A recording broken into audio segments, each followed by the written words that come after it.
Creeping out of my phone. Is this my guy? I think we might be losing it all. We're losing it all. We're losing it all.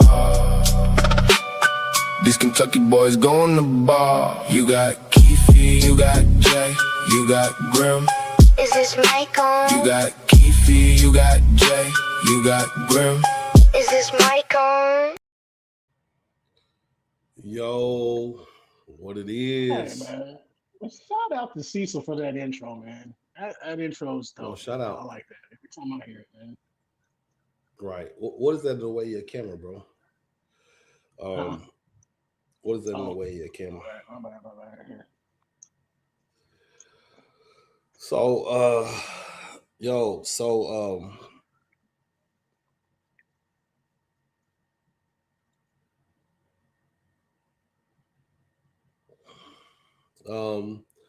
we dealing with these Soulja Boys, bro. Soulja Boy. Too cool. What up? What up? Yeah. Low key. Yeah. What's good? It's the battle of the Dante, Soulja what's Boys. happening, bro? What's happening, man?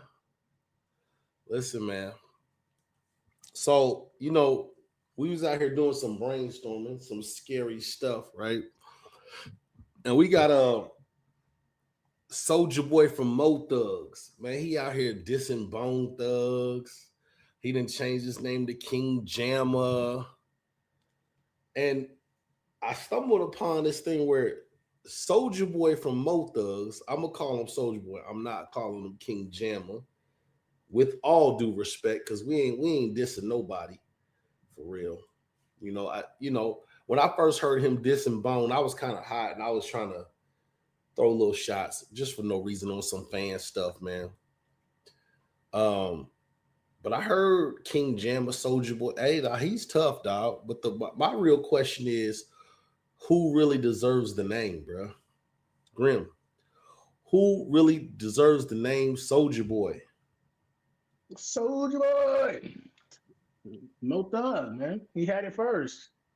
Oh. And that's just my opinion. Dante agrees with you. He had it first. Dr. J. Boogans.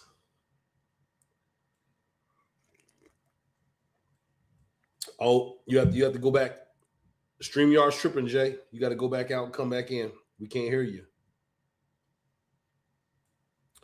Man, we're gonna have to upgrade from StreamYard, y'all. This mug is, this mug, hey, this mug is a fail, bro. StreamYard always be bugging, bro. And it's crazy because Streamlabs is like half the price of StreamYard. Sounds to be like that, man. Shout out to SG with the $10 super chat. Off top. Just kick off the top ropes. You know what I'm saying? Ric Flair. Woo! Already doing the thing, man. Already. Schnuckets. Yeah. You dig? Schnuckies.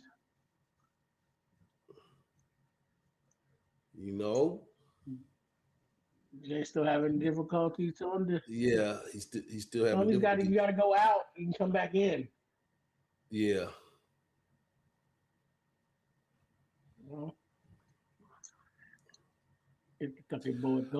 Damon says, yeah, the Mo Thug Soulja Boy should have the name. You know what I'm saying? Yeah. And because with all due respect, like when you got a guy like Soulja Boy Tell Em, when this kid came out, man, this was way, way after the Mo Thug movement. You know what I'm saying? The Mo Thug movement passed. Soulja Boy did not capitalize enough on the Mo Thug movement to carry the name. And now, even though it is his name and he originated it, okay, you got Soulja Boy Tell Em. I don't even want to watch Soulja Boy Tell Em. See, this is what the problem with rappers is. When you're a rapper, bro, and you come out, you got to try to be original as possible. You have to be as original as possible. And I don't know if Soulja Boy Tell Em even knew, and so in his defense, I don't even know if he can you hear me? Knew about Soulja Boy and Mo Thug. We can hear you. I can't hear him. I can hear you, but I can't hear him. You can't hear me? I can hear you, but I can't hear him.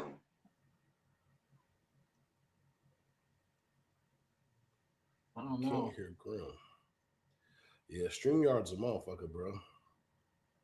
Goddamn StreamYard. Grim, bounce out, come back in. Here goes Cecil. Okay, but listen. SG says, what army was Soulja Boy a part of? The real Soulja Boy was Mo Thug. Let's go. Let's go. Loki said, what did I say about Bone? I missed it. No, he said, what did he say about Bone? I missed it. Bruh, he has done different things where he just goes on different rants dissing these guys, man. It's really for attention. And D Minor from the Bay checking in. How's it going? The Bay. Ooh. That is the West Coast Bay, right?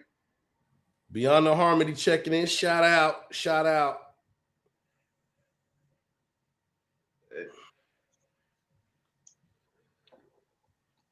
Beyond the Harmony says, I can hear everyone. Okay. Everyone, StreamYard be tripping, bro. I ain't gonna... And this mug costs way too much to be tripping. I'm gonna let y'all know right now. I wonder why it does that. Because they know what they did. Well, you also gonna think it's a simple thing where anybody can use. You're using cell phones, and you see what I'm saying. And when you make it when you simplify some things, a lot of times you're gonna have a lot of problems because you're using all kind of different devices to check in. Tablets, cell phones, laptops, computers. Dante says, on a serious note, Jamma should have had a solo album on Mo Thugs before Too True and Graveyard Shift dropped their albums. I disagree with that, bro. I disagree with that too. He was tight. But I disagree with that. Damon says I can't, because Too True was ready. Too True was ready. That was the best. That was the best. That was the best act they had.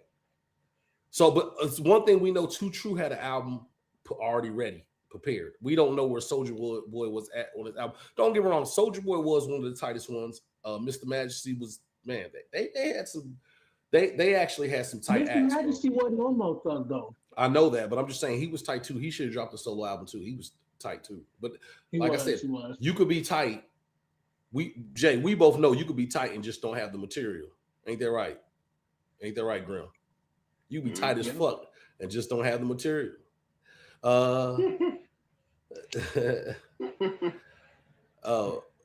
Beyond the Harvest says, I'm trying to call in and lay it down. Oh, lay snap. it down. Lay it down. All you suckers, lay it down. But not in front of my kids. Shout out to Soulja Boy. Yo, I dropped it in the chat. Jamma should have been the first artist to drop.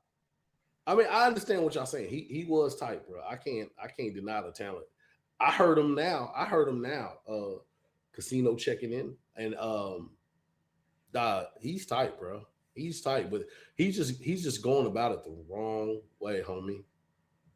How much money does he think he is owed if this is a money issue?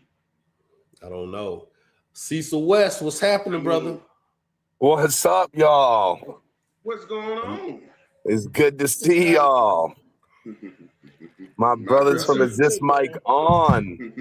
What's happening, bro? Yes, All sir, three of y'all in the flesh, man. Y'all starting to turn into Bone Thugs and Harmony to me. It's hard to get all four of y'all at the same time. I'm happy to see at least 3/4 of y'all.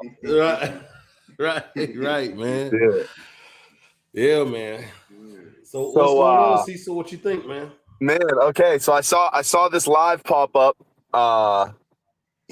today. By the way, man, I just want to acknowledge again that I love all the different topics that y'all are doing.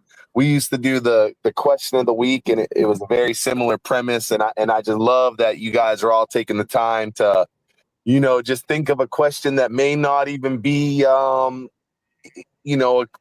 it's just cool, man. You guys are coming up with like different topics that are just talking points to give people something to talk about. And I love that about what y'all are doing, and I love that about the show. So just like massive like applause for, you know, all four of you guys just like keeping people on their toes like that. Appreciate it, brother. Appreciate that, man. You know, as far as how I feel about this it's probably going to surprise some people, but this is how I feel.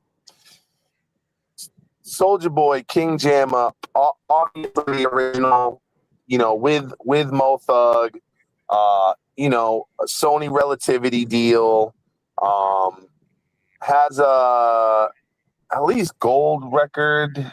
Did Family Scriptures go platinum? It probably went platinum, but we could say at least a gold record. So he's got a lot, you know, he's got a lot of credibility there to a point, right? But then what we also know is he only appears on 3 or 4 songs on Family Scriptures. I think 3 on Family Reunion. He's on an Art of War song. His catalog isn't deep. And with that being said, he has, count it up, boys, 0 Soulja Boy songs by himself that made any impact to the culture in any way. The argument could be made that if Bone Thugs and Harmony were not on those Soulja Boy songs, meaning the Mo Thug songs, that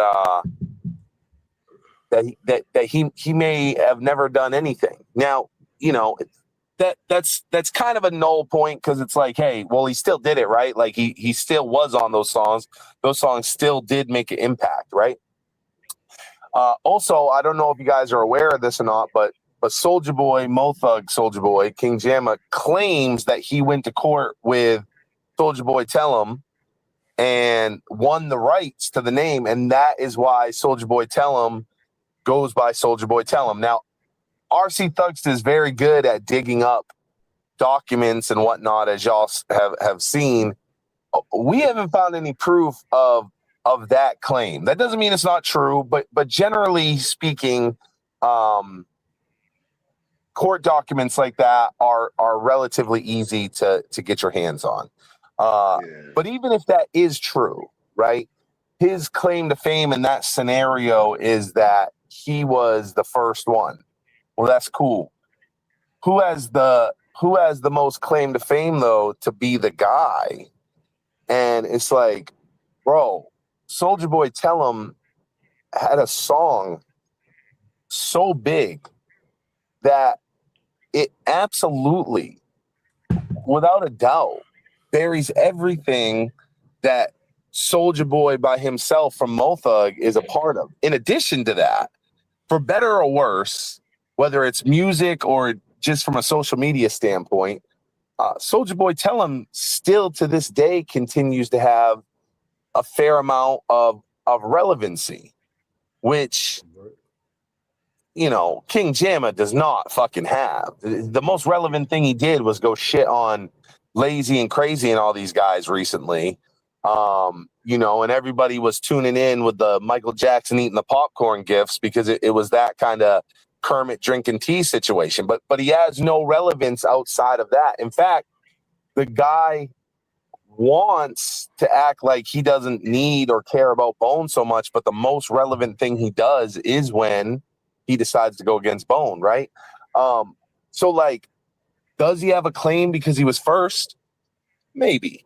But, like, does he have a claim because he was the best or the biggest? Absolutely not. Soulja Boy Tell Em's, like, relevancy and the music he had from his initial era, you know, unfortunately, you know, it does outshine the Mo Thug shit in a big way. Think of the cultural significance, the historical significance of that Superman song. That'll be everlasting, always played at every, you know, dance, at every fucking wedding, at every single thing until the end of time. That's not happening with Thug Devotion. Let's be real.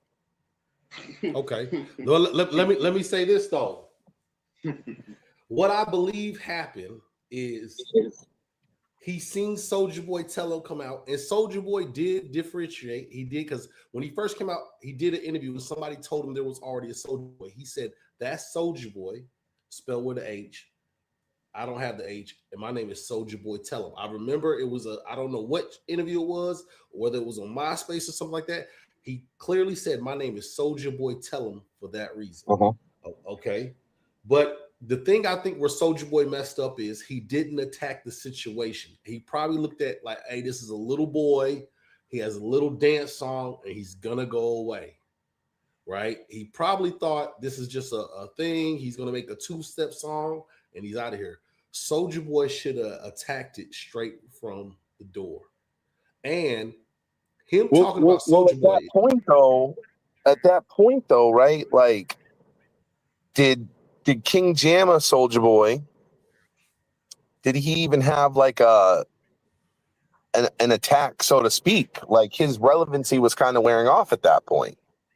But that's what brought him back. See, that's where he messed up. And I understand that you want to say, hey, this is a little boy. Why? Listen, he ain't a little boy no more. His name's still Soulja Boy, and he's still relevant to this day. And I believe you're better off attacking him now than attacking Bone.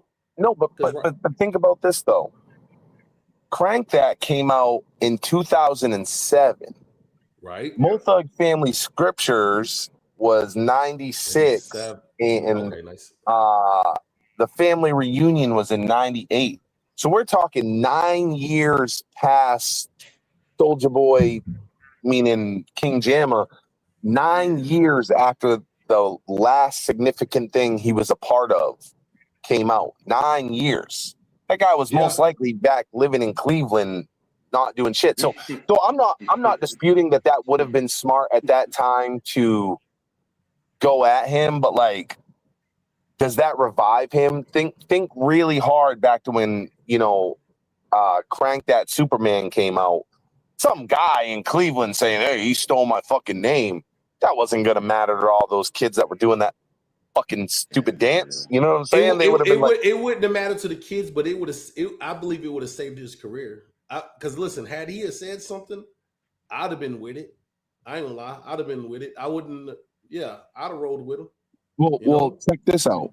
Right around that same time, he put out. I'd have to go look at what the date was. He put out an album or a mixtape or something, and he's got like a superimposed tattoo on his arm. It's his Mo Thug's pyramid, but around it says "fuck Bone." That didn't do shit for him. No, you're attacking Bone, but see, at that time, 2007, Bone did drop Strength and Loyalty, which did good, but it didn't do Soulja Boy good. Like at that time, Soulja Boy was pretty hot at the time. You also got to think about it like this too. I remember at one point in time, we'll take for instance, rest in peace, Michael 5,000 Watts. When he was hot, there was actually another dude out of Texas named Mike Watts. I was like, what the hell? That's crazy. I didn't know that. He was Mike Watts, and then there was Michael 5,000 Watts. And I was like, wow. And they was, and I guess because Mike Watts wasn't really a popular name like Michael 5,000 Watts. That's why the dude probably didn't get the play he thought he was going to get. But he did advertise. I did see his name in Source magazines, double XLs. It was a Mike Watts. And I was really shocked. So, and then you got to think about it. That was kind of around that time where people was just taking people's names anyway. And just away. Right. Does the ownership come down to who was first, or does the ownership come down to who was biggest? True. Like Crazy Bone said, in his case, it came down. Listen, at the end of the day, he's right. It's Soulja Boy. The only way it would come down to ownership is if Soulja Boy, the original Soulja Boy, would have capitalized off his Mo Thug success and gave the name a platform. And so that but it wouldn't have lasted no 10 years until Soulja Boy Tell Em came out. Even if he did blow up. Right. Yeah. He would have had to somehow during that little 9 years between Family Reunion and Crank That Superman, the original Soulja Boy would have had to secure some sort of deal, but securing the deal, even with a major label, I mean, that was actually only 25% of what he needed. He needed a Soulja Boy hit by himself to even be a contender, because let's be real. Yes, Soulja Boy has a name. Yes, Graveyard Shift has a name. Yes, Too True has a name. But when I say any of those things, you say of Mo Thugs, Bone Thugs and Harmony's label. So once you take the of Mo Thugs, Bone Thugs and Harmony's label out of the equation, like, you know, what relevancy does the guy really have outside of like Bone? By the way, I saw somebody was saying Soulja Boy was ready for a solo album, and I just wanted to give you guys a little back information on that, which is there was a Soulja Boy album worked on, and actually he performed a track from it live. Let me see if I can find it. We have old footage. We have old footage from a show that it was pretty weird. It was a show in Cleveland, and Ken Dog hosted it. Poetic Hustlers, I think, was on it. Trey was on it. Soulja Boy was on it. Bone wasn't on it. So I think this was at a time where they were hoping to get Mo Thugs over. Mo Thugs probably got a little check. Woo, woo, woo. Very cool. But anyway, at that particular show, he did perform one of the shows or songs rather. And actually, I reached out to Soulja Boy when we got our hands on this footage, and I just sent it to him, and he's like, "Wow, I forgot all about that." And he told me that was from the album that I was working on. Now, my belief is, and Grim is right. Too True was very ready. They were polished, and I think you guys are aware, but Too True was in the middle of actually negotiating a deal with So Def at the time Mo Thug happened. And Archie will tell you that Bone came back to Cleveland. Archie was on like a bike or something. Lazy Bone pulled up on him and said, "Hey, we're starting this thing. Got a chance to be a part of, Mo Thug." And Archie was like, right there, I put my fist up and said, "I'm Mo Thug." And that was the end of them going with the So Def thing, because they pretty much at that point thought, hey, our homies from the hood that we grew up in, they're going to take care of us better than Jermaine is. And I think that they were also weighing out the fact that the Brat was over there and had a similar aesthetic to Too True. So yes, Too True was ready. They were very polished. Remember, Too True was like doing shit in 93 when Bone was Faces of Death. So they were kind of ready to bust. I also think that they actually, meaning Mo Thug, Sony, Relativity, I think that they believed heavily in Soulja Boy, and they probably wanted to get a couple projects up and moving to kind of give the label a little momentum. And unfortunately, those were probably like these are the throwaways. Not saying Poetic Hustlers or Too True albums were bad, but like, let's get a couple out there, create some awareness before we drop a Soulja Boy album. Because I do think that they were going to put a lot of stock behind the guy. I don't think there's any argument that he's like, very, very, very, very fucking talented. But that's what I think. But there are, long story long, there are definitely Soulja Boy solo songs ready. The failure of the 2 solo albums that they put out, plus the Crazy Bone departure from Mo Thugs, is what completely stifled any of those albums coming out. Because in addition to that, they were planning for a Wishbone solo, a Felicia solo, obviously the Graveyard Shift album. And you see, we got a full Graveyard Shift album. It didn't officially come out, but it's there. So, and Felicia said she had a whole album. Trey had an album. So yeah, a lot of these guys did end up having albums. They just, we never saw them. That's dope. See, that's why they need to rekindle. Graveyard Shift album. You said, why didn't they put it out? No, I said, what is the name of the Graveyard Shift album? It's called Still Waters, and Still Waters was being advertised to come out. Actually, it was not only advertised in the booklet of Mo Thug Family Reunion, but shortly after Tombstone passed away, they were advertising, I think, Poetic Hustlers.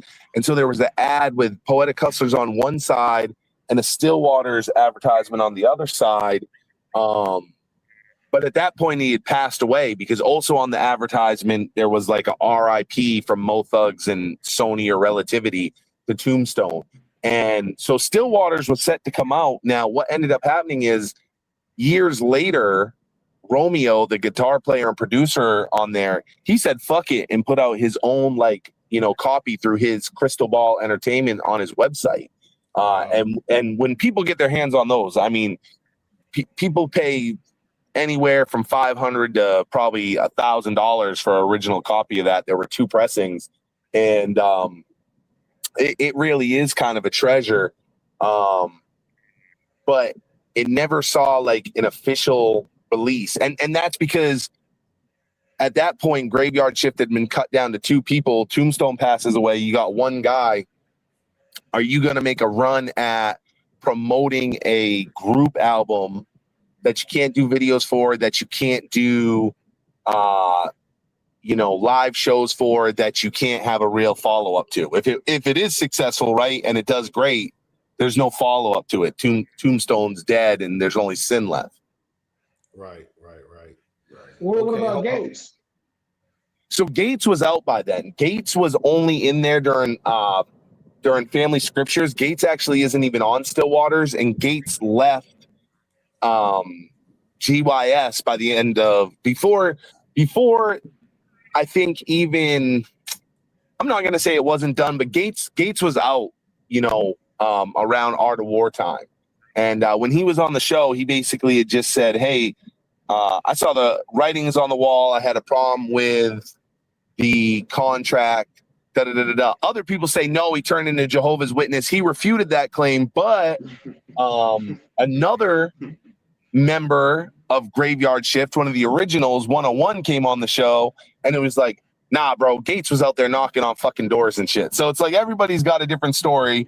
But Gates basically got out, became a man of God, or had a problem with a contract. Either story could be real. Maybe both are real. But yeah, Gates was out. It became a 2-man squad. It became a 1-man squad. That's a crew that was, you know, they had a black shadow over them, right? It started as Sin, Tombstone, 101, and Boo. Boo gets killed. Boo actually gets killed the night before or the night of a Scarface show that was supposed to happen in Cleveland, and GYS was set to be the big opener at that. Bone might have been on it too, but GYS was actually the big shit. Boo gets killed. It becomes the 3 of them. 101 is featured on the Shots of the Double Glock song. A lot of people think that's Gates or some shit. It's not. It's 101, the last verse. And he was out by Family Scriptures. Gates is Tombstone's nephew. He brings him in. He's out. So, you know, that's a group that just went through unfortunate roster changes. And when it came down to Sin, you can imagine, bro, like they've been friends like y'all have been friends, right? It's like he's down to he's the final guy. You know, his best friend just died. He wasn't the same guy, you know, after Tombstone died. Wow. Dante says Soulja Boy Tell Em was hot, but his albums wouldn't go platinum. It was his singles that were selling. But that's all that mattered at that time. Yeah, right. Remember, he was the ringtone king. Right, the ringtone. Right. So you remember this was the start of us being in the. This was we were now at the we think it's TikTok, but like the ringtone era was our original TikTok where 30 seconds mattered. Do you have a hot ringtone? That's all that matters. People were getting plaques on. Yeah. I remember that. You was going platinum off a ringtone. Yeah. Right. MC says, I'm glad someone hit this subject. I always wanted to hear someone's perspective on that subject. Dante says, Kit Kat Club in DC in 97, Jamma performed a track off the album that was never released. And Dante also says, Poetic Hustlers was dope. That was the right move, putting their album out. I thought Poetic Hustlers was okay. I always liked the 2 True, but my thing is, I think Bone dropped the ball when it came as far as rollouts, man. Ghetto Blues is one of the toughest songs on Family Scriptures. I feel like if they would have came out, and this is what people don't realize, videos back in those days could really hurt your career. Thug Devotion was okay, but I'm telling you, if they would have dropped Ghetto Blues, then put Too True out, that would have gave people some kind of allure to say, hey, man, let's check these girls out. And we also got to understand, female rappers weren't big back in the 90s, not like that. They were coming about because that's when you had Missy and the Brat kind of coming about in 96, 97 and ladies' nights and all that kind of good stuff. You know? They were really invested in Trey at that time. You know, they thought they were going to really cash in on the R&B side. If you notice, like they were R&B heavy, right? You had Trey. Later on, they had Cat Cody, they had Potion, they had Felicia. So they were R&B heavy, MT5. So they really wanted to cash in on the R&B side and make some R&B money. I never understood the Take Your Time being the single from Mo Thugs. Like Thug Devotion, I was like, okay, this is a cool song. It's got all the Mo Thugs on it, or like all the big ones. Like I understand this one. I would have loved to seen Ghetto Blues, and I think you're right. At that time, when you think of that time frame, 96, singles were a little bit different. Now it's like it's got to be a hot radio single, right? But back then, we were accepting of more serious sounds like that. I think what it is that you're only platforming basically Too True at that time, which coincidentally is what they did with Trey, but the Trey thing failed. But that is one of the better songs on that album. If not the best, it's ranked up there in probably like the top 3 to 5 best songs on Family Scriptures. Lazy Bone killed that verse too, man. Lazy Bone destroyed that verse, man. He did, and that should have been really the leading single off of the Family Scriptures before the Thug Devotion. And think about it. After that, you hear these two girls. They're rolling with Lazy Bone and AJ. Listen, Jazz ain't bad, but AJ kills her verse. And then next thing you know, when they drop their album, you hear Ballers Flossing. God damn. No, Ballers Flossing though. Hell yeah. It wasn't dope as Ghetto Blues. Yeah, Ballers Flossing was great. They never Are You Ready was supposed to be the next single. You notice at the end of Ballers Flossing, it says to be continued, right? And that was kind of them like on the come up was Ballers Flossing. Are You Ready was supposed to be like the continuation of that, and that was them supposed to be on. And and that didn't happen for whatever reason, because you know, Poetic Hustlers, they ended up having Cecil dropped. Did he drop? Cecil dropped. But yeah, man. We no, I was too busy poing. But watch these cats nowadays. Man, I was too busy pouring my apple juice. Too busy pouring the apple juice. Cecil's back. Yeah, I was trying to post a link for people to check out, but if when the podcast is over, y'all want to if you go to the Beyond the Harmony YouTube and you search Black Soulja with the H, Black Soulja, there's live footage of Soulja Boy, and that Black Soulja song was supposed to be for his album. So if y'all want to hear kind of what a Soulja Boy solo album song would have been, he said Black Soulja was going to be the first, single. That was the one they were kind of getting behind.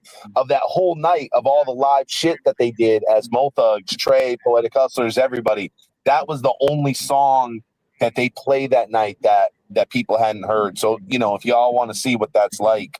What did you think of the song? Black Soulja? No, it's good. Like, Soulja Boy as a musician, I feel differently about as Soulja Boy as a person. Soulja Boy as a musician, he's fucking top tier. Like, the unfortunate thing is, like, a lot of the things that he says in his ego-driven rants, he's not wrong. He is fucking top tier. I mean, the bananas level of this guy's like skill, right? It's like he's like crazy bone and mystical and like it's like Crazy Bone and Mystical and someone that can like sing well, all kind of like were meshed up into one guy. Phenomenal talent.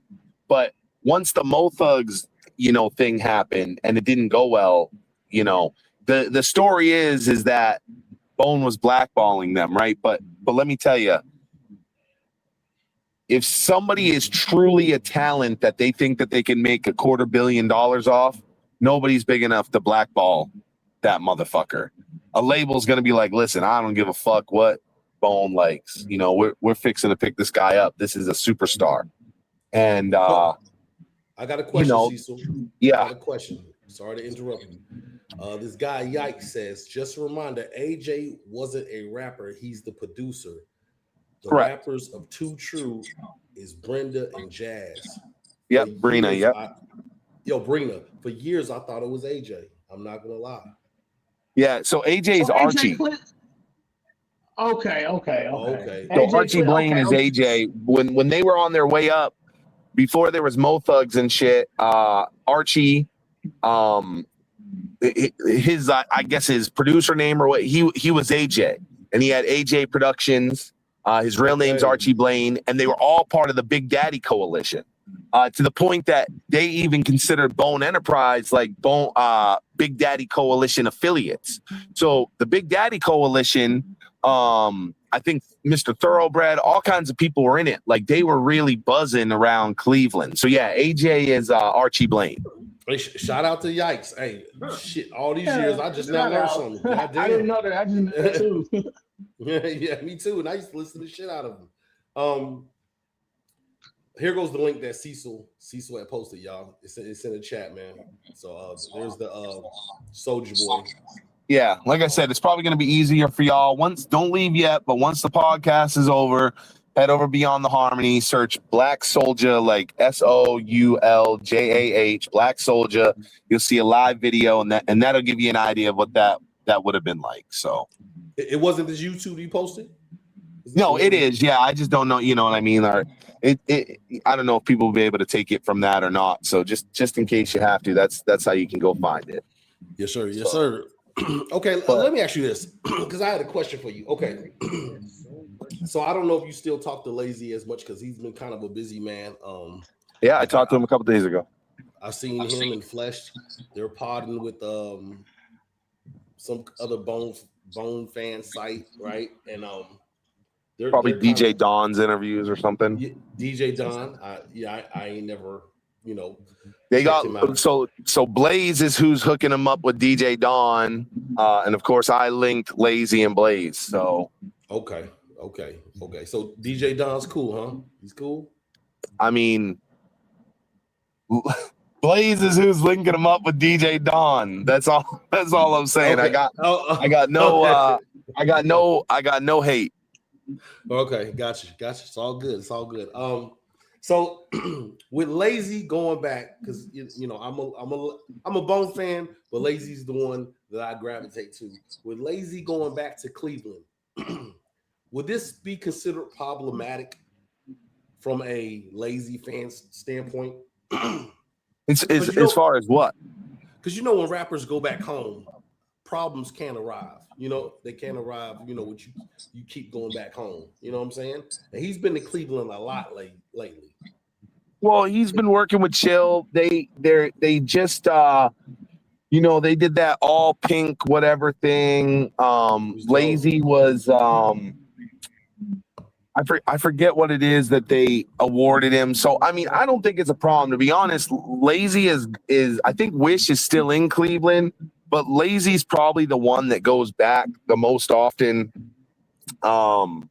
So no, I mean I don't see it as a problem. Lazy's really seen as like a man of the people. You got to remember, like that's the easiest one to reach out and conversate with, and the one that's the most connected to his fans. So us as just fans, if it's that easy for us, imagine how he feels about Cleveland. So I don't see problems with it. I think that we're just noticing it happening, but like he's gone back to Cleveland a lot. That's not some new shit. And you got to remember too, he's really on the push for his brother K Chill right now.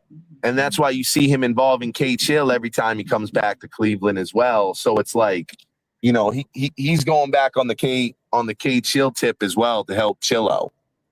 Okay. You know, I just have a problem when rappers go back to their hometowns, because you know that's when weird stuff start happening to them, and then you know, so yeah. I mean, Lay's always gone back to the hood. You know, okay. I think I'm not saying there's no haters, there's no anything in Cleveland. I think that, you know, you got that everywhere, whether it's Chicago, New York, Compton, whatever it is. But like, I don't know, these Cleveland motherfuckers are different. You know, they're not as like haterific when someone gets out, you know, like, so it's like when they go home, I just don't think, and remember, Lazy's 50. Maybe if he was like, they were still young and he was back on 99th, like there's some hate, but instead it's like, you know, when Lazy goes home and he's on 99th, it's like, yo, the boss is back. You know, everybody comes, like it's a real big deal. So, you know, I don't foresee any problems there. The people really love them there. It's really different. That Cleveland thing. That's why you always hear them say, like, we didn't have no Bloods, we didn't have no Crips, we didn't have any of that shit in Cleveland. You know, we just had thugs out here, and you know, it was broken up by streets, and the culture is just really different, man. The Midwest culture out there is really different. So let me ask you a question, Cecil. I don't mean to break off the whole thing, but so what is the whole Mo Thug? What is that pyramid in the fist about? That's not gang related at all. Nah, man. You know, the fist is, you know, that's more on like, you know, like Black Power, the Black Power tip. You know, they're all very, especially back then, they were very militant in their ways. Think about it, you know, that they had them all in the fatigues, you know, Tombstone rapped very militant, you know, so they were very like Black Panther, like, you know, so I think that's all that was. And then I don't remember the pyramid explanation. It's been explained to me before. But yeah, none of it was really gang shit. In fact, I kind of alluded to, was this some gang shit? Because in Faces of Death, right? So we're talking pre-Bone Thugs and Harmony. They have a shout out that says, shout out to the Mo Thugs organization. So I had always kind of even thought that, like, hey, maybe it's some gang shit. But again, I think Cleveland's so different that it wasn't like, yo, Mo Thugs is a gang. I think that was just a clique, you know, and you know, and I guess it could be argued, maybe, you know, hey, you saying the same thing, Cecil. We said gang, you said it's a clique, But I don't think it was like a group of people being jumped into something or something like that. I think that was just, you know, they stuck to their people on 99, 98, and that was Mo Thug. Listen, Too True shout out some gang stuff on their album on Mo Thug, and it had me thinking they were Bloods. Yeah, maybe, but remember this too. Too True was well traveled at that point. So it's not crazy to think that in their travels, you know, to JD and Atlanta and shit like that they didn't come across, you know, different people. That's just like GYS was, you know, they were traveling and they were hooking up in Texas with Swisher House and shit. Graveyard Shift. Graveyard Shift. Okay. I'm like, you kept saying GYS, and I'm like, who is GYS? Graveyard Shift. Okay, I got you. Yeah. So those were the two, like, pre Mo Thug. Those were really the two. Everybody's happy about Soulja Boy, and I do think he's talented, but Soulja Boy didn't have like the motion that Graveyard Shift and Too True had. Too True literally had a opportunity with JD, and GYS literally had an opportunity down there with Swisher House. So, you know, in an alternate dimension, Too True signed with JD, and GYS got signed over at Swisher House. That'd be crazy. No, that would definitely be crazy. So this is the thing. Go ahead. This is the thing. Lazy Bone is about to drop this Dash album. Yeah. So Listen, I'm anticipating it. I'm just waiting for my sneakers to come in. Nice. I'm gonna be fully ready to go. So, Cecil, I don't know. I think me and you had a conversation. I don't know if you fully heard the album. I'm going to listen to this album. We actually have a live coming up for everybody who pre-ordered it. What you think? Show your merch off if you got it. You know, just come hang out and chop it up. I know everybody has it probably pre-ordered it, but for the ones who have, we're gonna state our opinions, what we like, don't like, and this, that, and the third. But I told you that Wanted Dead or Alive is the best Lazy Bone solo album, and you says it's Thug by Nature. Let's give it some time. Let all sink in. Let me learn some of the lyrics. I'm gonna go back to Thug by Nature if you want, because I do have a guy that knows some Wu-Tang guys on the Make the Case. While he's trying to get up his soldiers for Make the Case, if you want, we could do a Make the Case if you still feel that Thug by Nature is the best solo album versus Wanted Dead or Alive or Dash. I'm anticipating Dash is gonna beat this. That's what I'm anticipating it. From the songs. So you want to do a Make the Case on Thug by Nature versus one of those two solos? Yes, sir. I'm down to do it, but we got to be outside of the Dash window because right now I'm working for the boss and our big project is Dash, and I wouldn't want to come on and do anything to not encourage people to get behind Dash, because Dash is an outstanding project. Right. And you got to remember, a big reason why I believe the way I do about Thug by Nature is the time frame it came out, and it is part of what we consider the golden era of Bone. Right. So it's I can understand that. I can understand that because you work for Lazy. But understand what he's trying to say, guys. Understand what he's just trying to say. He's trying to say he's gonna make the case for Thug by Nature. He's gonna whoop my ass. So he's gonna be talking down about Thug by Nature or something like that. But well, anytime. Look, I came in and made the case for Outkast. Okay, like, right. Right. On the flip side, I can come in and make the case for Wanted Dead or Alive if you wanted me to. Like, right. But I already knew he was gonna say that. I already know you look at yourself like a great debater. But we'll wait and get outside the window, because I really am anticipating that Dash is gonna be his best project, man. It's a great project, bro. I think if I haven't heard it all, I've heard most of it. I think I've heard it all, and it's a great project. You can really tell he thought about it.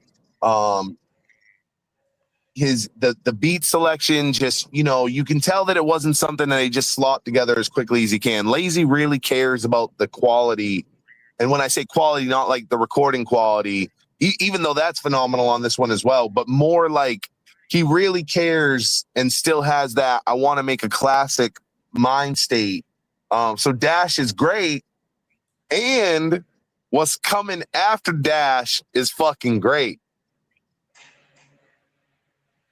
Ooh, I should have had a bombshell up. We don't know what that means. So what you got coming after Dash? Hey, I'm just saying what's coming after Dash is great. That's all I can really say. I thought he was gonna say something. Right. We a little ways off from that anyway. Like I said, the focus, the whole focus at Harmony House and Lazy Bone 99 and everything right now is just Dash. It's Dash everything. Like, that's literally all we're doing. You're gonna see a big focus on Dash, even over at Beyond the Harmony.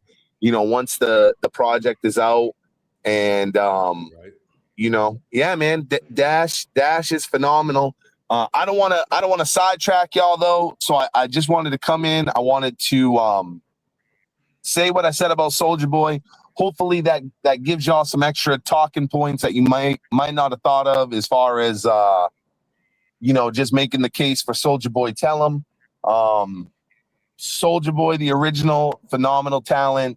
But it's not about who did it first; it's about who did it best. And Soulja Boy Tell Em, for better or worse, as a absolute platinum single that's everlasting forever, that the original Soulja Boy just simply doesn't have. So I appreciate y'all, and I'll be in touch real soon. Cecil, before you go, I got one more thing, man, and that just kind of just touched me when you said he did that tattoo, man. That is just absolutely disgusting, dog. Yeah, that's crazy. And it's superimposed. It wasn't even a real tattoo. I'll find the single. Keefy, I'll send it over to you so y'all can see what I'm talking about. Okay. Yeah, look, Yeah, yo, man. no, straight up, shout out to Cecil. But listen, before he goes, I want to say, y'all be on the lookout for this collab, man. Serving the Fiends on Beyond the Harmony. Yeah. Where we go over to Beyond the Harmony and we do a couple of interviews. There's a series called Serving the Fiends, man. And I don't know, Cecil, if y'all still working on that intro. Where the fiends at? Say that one more time. If y'all still working on that intro. Oh yeah. He ain't talking about that, Jay. That intro, because that intro was badass. I ain't gonna lie. Oh yeah. But by the time y'all go live with it, I'll have it looking right. The Bone fans are gonna love it. The logo I came up with Serving the Fiends, I actually sat back after and I was like, damn, this is fucking hot. Like, you know, I'm talking about that damn song.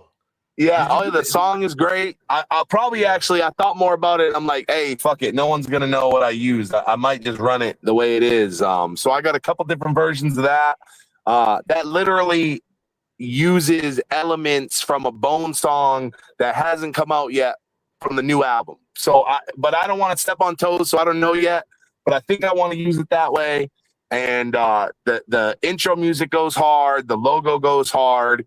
And I think that the game plan that we have for Serving the Fiends is going to be phenomenal. I think that the chemistry that y'all bring is going to unlock a different side of Beyond the Harmony for people that's going to be familiar but something new. So I'm really excited about what we're going to do. I have a whole lineup of people ready to do this with y'all.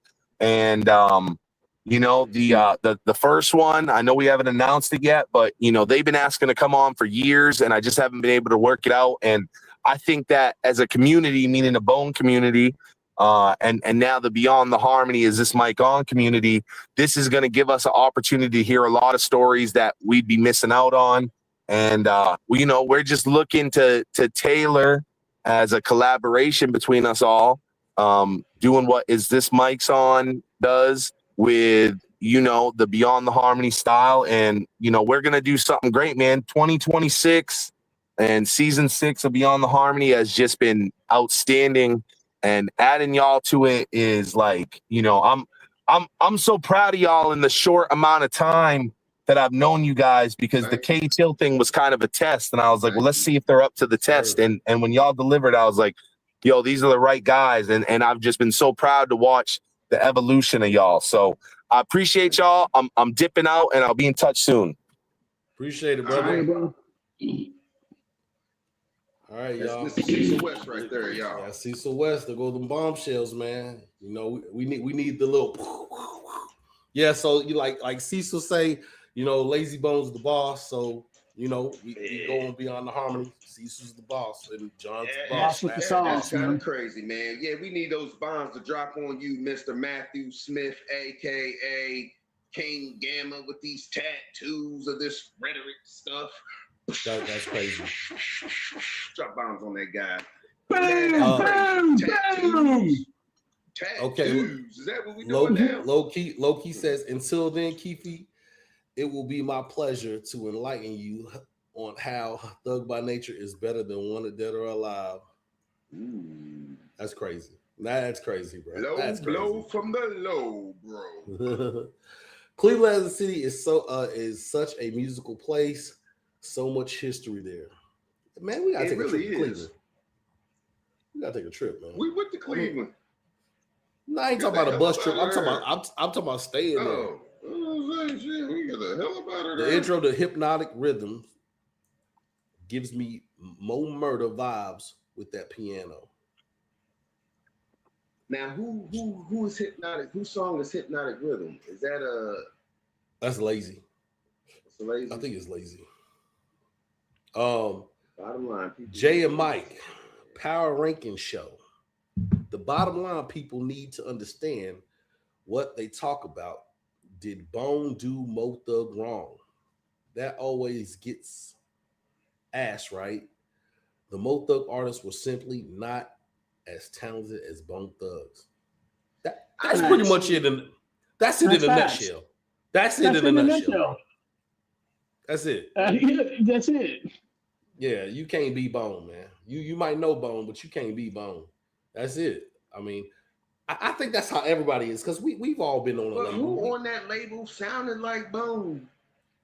But it's not about sound hold like on, let me Bone. drop this quick. Let's look like even when we had No Compassion Records, a lot of times we would get feedback, even with people in our own city, be like, man, the Kentucky boys holding people back, this, that, because they trying to be the front runners. We had got that all the time, man. But it's not, we giving everybody equal opportunity. When we did the label thing, it wasn't like we sat down and say, we gonna push this person, push that person. The problem is they didn't see behind the scenes. We would work, they would party. We would work, they smashing broads. We would work, they selling the work. You know what I'm saying? We would work, they going to jail. You know what I'm saying? We would work, they pulling kick those. You see what I'm saying? And that was the difference. That just was the difference in how we were moving. But a lot of our friends would look at us and say, y'all are holding this person back, y'all are holding that person back. When really, truth of the matter is, me and Jay's always in the studio, and we'd have to stop working in the studio to let them get in.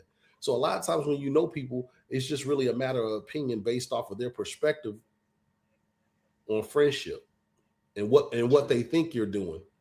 Everybody's drive's not the same. You got, like, people got to realize, just like this whole podcast thing, man, we ain't really missed no week without a podcast for over a year.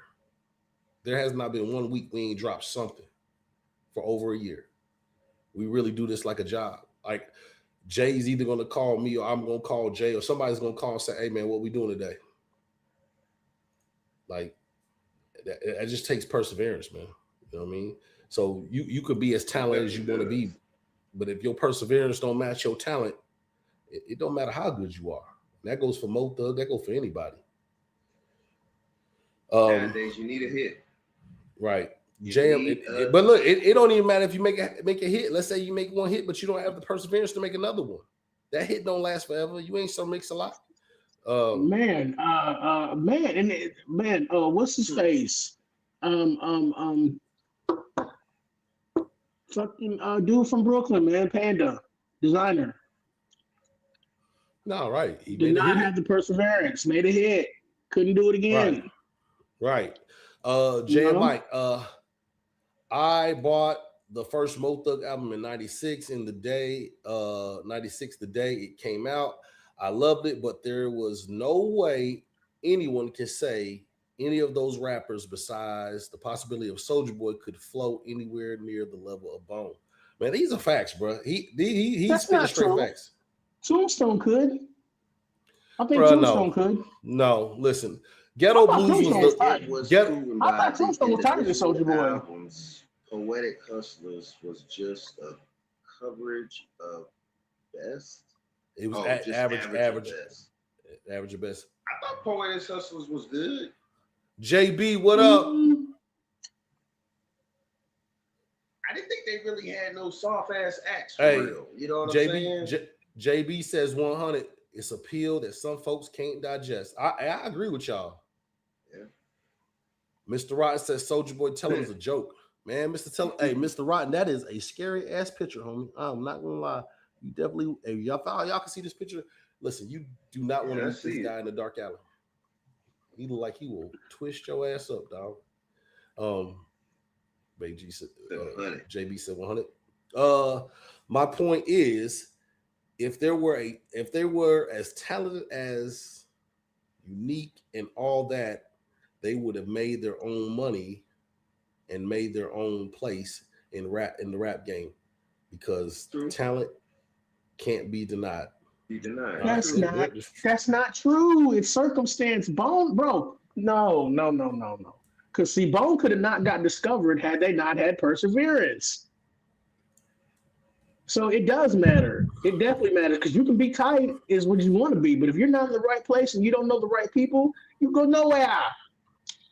Yeah, it's all about perseverance. That is true. I don't think Mo Thug artists had enough straight up flow. Hang on. I don't think Mo Thug artists had enough straight up flowing talent to carry it a long term on their own.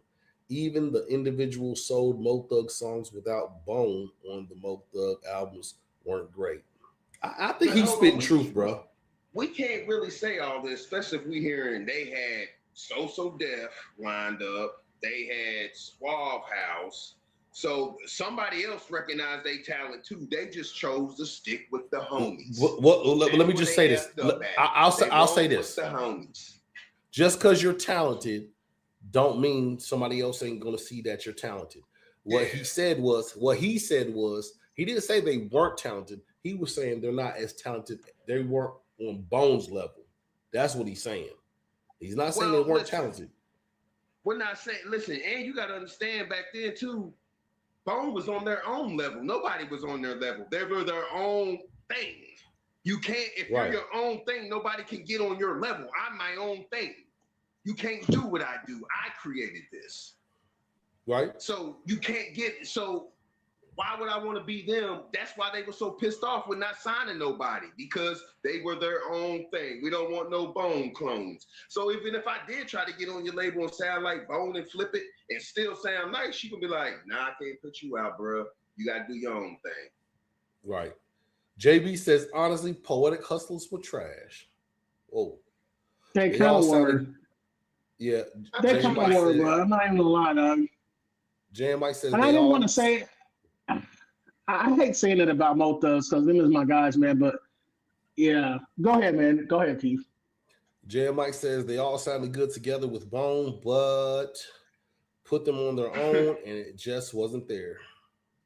Now, if Soulja Boy got his own solo early on, who knows? Because he was dope. Not sure why that never happened. Yeah, that's what I don't get. Like I said, man, and then the crazy part about it is, I guess it goes back. Can you go get back? Is a label going to mess with you? Everybody can't get a deal like Kanye West. You heard when he told the story. He had something lined up. Dame offered him something. He said, nah, I ain't going to take that because I got this over here. Then when this thing come back, he kind of, hey, man, you think I can still get that deal with Rockefeller? Yeah. See, everybody can't get that type of deal. You know what I'm saying? You think True was gonna go back to So Def? Hey, JD, you think I can sign with you now? Hell no, nigga. Hell no, because I already seen what you did. I seen what you did, and you ain't do nothing. Rick says, "Can't nobody hold you back but yourself," and that right there is so true. That right there is so true, man. You know, it's always a way. That's fact. Let me ask you something. Do you think Bone with black? Can you see Lazy Bone blackballing somebody? Nah. Yeah, absolutely. He kicked them dudes out of Bone. No. You're right. No, I don't see him blackballing. No, I take that back.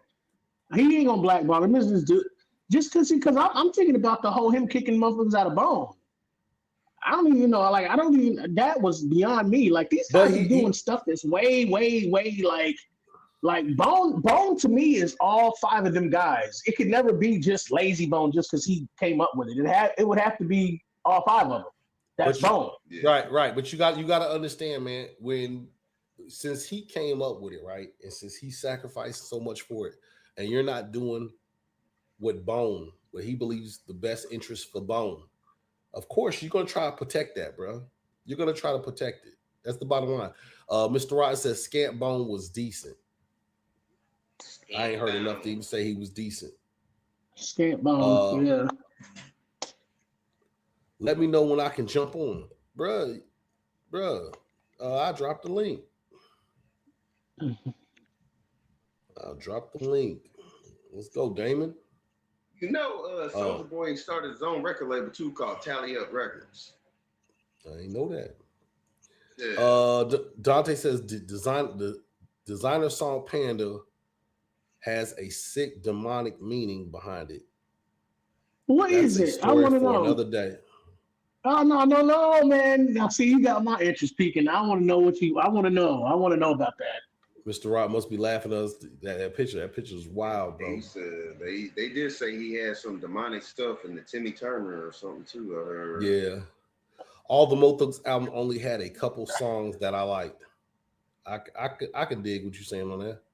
Awesome show, fellas. Appreciate it, Casino, man. Appreciate it. You must be at work, bro, because I know Casino would have pulled up.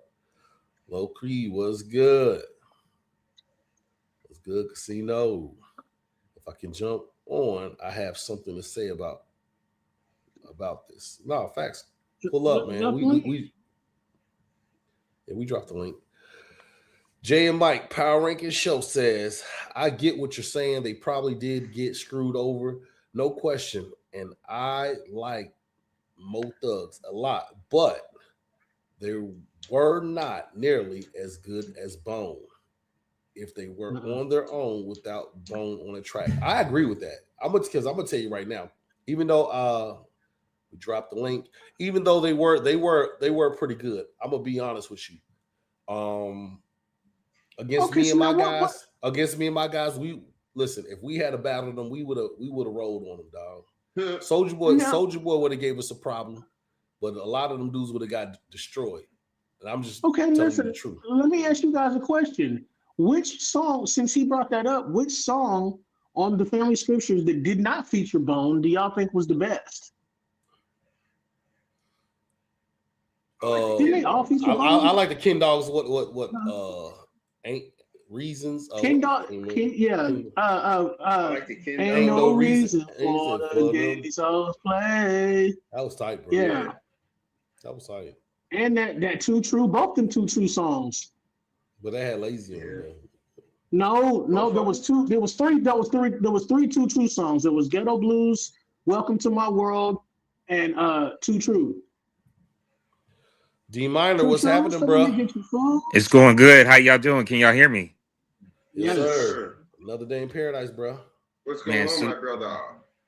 It's going good. I want to just say thank y'all for allowing me to be in y'all space, and and everything that Cecil has said earlier from Beyond the Harmony is definitely on point. I just want to say what y'all was talking about as far as I'm listening to everybody in the chat and everything that they're saying. It's also true, and I think about a story like even with Irv Gotti and Murder Inc. and that whole Jamaica Queens synergy and what was going on down there. Remember, for a while, 50 was blackball, like Irvin and was trying to blackball them. Hold on. And D Minor, before you go forward, where are you from, bro? I'm from the Bay Area, San Francisco. Okay. Yeah, California, yay. Yeah. Okay, go ahead. Yeah, that was me. I think I connected with y'all on IG. Yeah. So I'll say this though. I think that with the Mo Dug cats, Bone. This was one of Bone's biggest markets here in the Bay Area. Like Bone had a lot of love here, and then they're Cleveland, Ohio, no doubt about it. But that's a LA group too, and in so many ways because of the right. So California definitely embraced them, and even up here in the Bay Area, so they got a lot of love up here.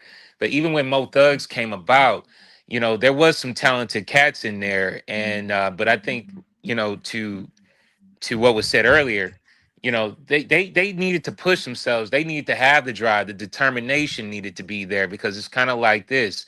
Bone gave y'all that stepping stool. They gave y'all the compilations to get on and to do your thing and things like that. It was up to them to really push it forward. So Soulja Boy was definitely talented. So Cleveland might have been maybe it might have been limited musically and as far as connections. They was in Miami. They was in LA. So I mean, they could have shopped around. They could have been out there working with other people. Again, Irv Gotti really tried to stop 50's movement. And he stopped 50 from being connected with Puff, with Def Jam, so much to the point where he ran him to California, and you see what happened. He got with Dre, he got with M, and he just blew up. And his reign is still going. He did have a machine behind him, man. Eminem and Dr. Dre were definitely a big power machine behind 50 Cent. And it's kind of crazy because we were in New York when I first heard of 50 Cent, and that was that How to Rob. And I remember it dropped that summer, and it was like the hottest thing on the radio station. We was actually up there when he got shot. We was actually up there one day in a studio session with DJ Self, and they was telling the whole story about the parade, and 50 Cent was there getting into it with Ja Rule, but we didn't know who 50 Cent was at the time, so we didn't know they was talking about 50 Cent. So we was around when all that was going on, man. And you're right, man. They really tried to shut dude down, especially after he got shot. Right. After he got shot, everybody was just like, yo, you really don't want to deal with this dude. For real, for real. So they did make it hard for him to try to get back on. And when he did, boy, he came with some fire, just like Tupac. He went to jail. They thought it was a rap. He hit death row, boy. He came out. Boom. Man, shoot. The Tupac reference had to come out, huh? The Tupac reference. Yeah. well, you know, it's funny because we interviewed Jay Flex, who was Dr. Dre's ghostwriter, and he was the one who wrote Natural Born Killer, Been There, Done That, and California Love. I seen that dude talking on a bunch of platforms. Yeah. So we on our radio show, we actually had an opportunity to actually get Jay Flex, Virgil Roberts, who's the entertainment lawyer for Solar Records, and the chief engineer Rick Clifford. But when Tupac parachuted into Death Row Records, you know, you got to remember a lot of that All Eyes on Me album was not necessarily for Tupac. So even I want to say It's All About You, that was initially for Drew Down. Okay. Hey, yeah, I heard that too. Hey, plug your no shit. What is it, a podcast or a radio show? All About You. What's the plug on that, bro? Yeah. You hear me, D Minor? Like we lost him. Oh yeah. So there. Can you hear me? Yeah. What's it called? It's called. Oh yes, it's Let's Talk Music. It's kpfa.org. Let's Talk Music. Sunday nights from 8 to 9 Pacific Standard Time. Myself, D Minor. I'm gonna put it in the chat. Go a little slower. I'm gonna type it. Okay. KPFA. KPFA. Yeah, I think that's what he said. His phone went off. KP. Let's. Oh, I'm sorry, y'all. How's this? I can hear you. Can hear you. Okay, yeah. So kpfa.org. Let's talk music. .org. And let's go. Let's talk. Like LESS. LETS. Talk music. Yes, sir. All one word. All one word. Space. Let's talk music. Okay. Let's go. Let's go. So is that a podcast, a radio show? Where are we finding this at, brother? Yeah, kpfa.org. Sunday nights, Pacific Standard Time from 8 to 9. Sunday. And are y'all a Bone channel, or what? Do y'all talk about everything? We talk about a little bit of everything. We interview everybody, so we're not specifically detailed to Bone, but we've had Lazy on. I've interviewed the guys before. Matter of fact, I've been in radio since 2003, and so, you know, coming in, it was always like, okay, you know, when we get it right, when we get it together, we got to interview Bone. And in 2009, leading up to the Unit 5 album, we actually had an opportunity to interview Lazy, and we actually had a chance to like really talk to him about essentially about, you know, the history of Bone, Mo Thugs, Harmony House. You know, we talked about the Cleveland area and what was around there and what it brought. But yeah, Lazy's always been solid. Flesh has always been solid. We also interviewed Busy twice when he had the when he had the single with DMX, A Song for You. So we had Busy on a couple of times as well. Damn, yeah. So damn, hey, that's dope. That's dope, bro. Yeah. But let's go. But think, but yeah, I think with Soulja Boy,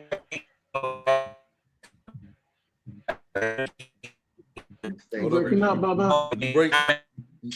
Hold up, you breaking up D minor. Oh, Hold on, D minor, you sorry. breaking up. Oh man. D minor, Oh you no. breaking up. Okay, I'm sorry. We got you. Sorry We can about hear you. that. It's all good. Yeah, but we've had Virgil Roberts on, who was an entertainment lawyer for Solar Records, and later he became like a mentor to Suge Knight. And he was there to actually get Dre and Doc out of their contracts with Easy and Ruthless Records. We Oh, interviewed really? yeah, Virgil Roberts. Yeah, he was a solid interview. We've had we've had the opportunities to actually talk to some of the guys from the Zapp and Roger band, Lester Troutman, and matter of fact, and that's the Ohio connection. They're dating Ohio, and so we've had Adrian Gregory on. Yeah, and Adrian Gregory, who was NWA's road manager, and he was later. Yeah. Yeah, and he was later Tupac's manager and Digital Underground and Shock That's G's why I know the manager. name. That's where I know the name from. Hmm. Yeah. So, but yeah, Lazy's always been a solid. I mean, in my dealings with Lazy's always been super solid, man. So, um, I mean, if he's going to encourage you to fly, then you should fly. And again, you know, I look at it like this: you could be as talented as ever. Like I've been in radio for quite a while. There's a lot of people who are much talented than me. I have a friend of mine who's very talented. But my thing is this: like, if you don't have the work ethic to go with it, Yeah. you're not gonna go. You You're ain't gonna gonna be go for limited. it. Right? Facts. Yeah. Right. And that's how That's it usually why, goes. and That's how it usually yeah, happens where talent does not meet the work ethic. And that's the problem Facts. where you see so many people that's talented, they don't have the work ethic, so they don't understand why they don't have to do what they do, and why there might be somebody who totally sucks, and but you're like, why are we even mentioning this person? Why is he here? He works or she works that hard, right? And Facts. the scary thing is, if they're able to put it all together, become talented, everybody's in trouble. Facts. Everybody's in trouble. You see what I'm saying? Yeah. yep. And one of the things I would say, even like with when we had Lester Troutman on from Zapp and Roger, that's Roger Troutman's younger brother. And one of the things he did, he said that his oldest brother, Larry, he said that because he said we were such a big band that half of the band, if not most of the band, did construction. So he said, so what ended up happening was we had Troutman Enterprises. So the guys who were in the band, they can also do construction. So in order to meet your bills and to kind of live that quote unquote American dream, you have to go out there and go hustle and do your thing. So I think that, when it comes to this music business, I think that pride and ego could get in the way of your pride, because at the same time, especially if you have mouths to feed, and if you feel that you deserve more, you better go out there and go get that. And I think when somebody encourages you to go get a job, I don't think they're trying to hate on you. They're just looking out for your best interest, because Hmm. the music industry monies goes up and down. It goes up and down. Yep. So you got to have medical, you got to have vision, you got to have dental. So you got to have those things. If you're not out there consistently on the road like a Wu-Tang or a Bone, then you got to have something to supplement that income, especially if you Yeah. got mouths to feed. So, and I mean James Alexander from the Barcades.